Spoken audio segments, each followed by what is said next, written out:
In this portion of the FXTM educational video series, we're going to take a look at the concepts of support and resistance and how that applies to risk control. So in this case, what we're trying to do as traders is to evaluate a time at which it's more risky, or at least the estimate is that it's more risky to be adding to a position or initiating a position versus when it may be a little bit less risky. So we're exercising risk control in the perspective of our overall estimate of what we think risk is likely to be in the near term.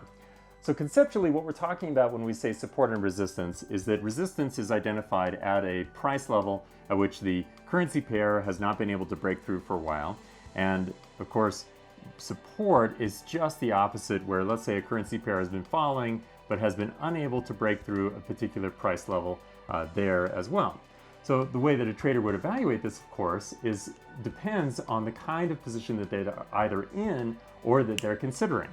So let's say, for example, that we have long traders who have been riding this trend to the upside. Now, eventually, they start to perceive that there's a level of resistance here. So at this point, they have to know that their risk is potentially elevated at that resistance level. So therefore, they're taking the appropriate action. Rather than adding risk or initiating a long position, they may be considering taking profits or simply not initiating a new position.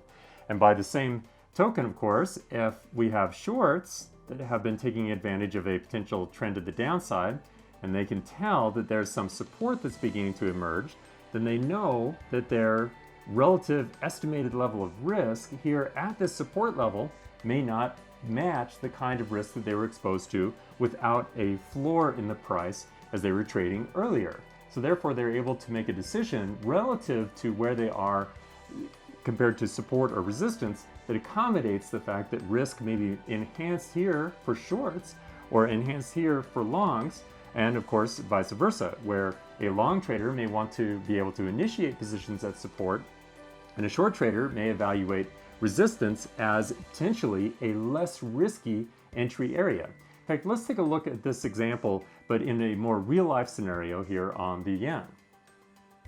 As you can see, in 2015, the yen had established a resistance level that it was unable to break through.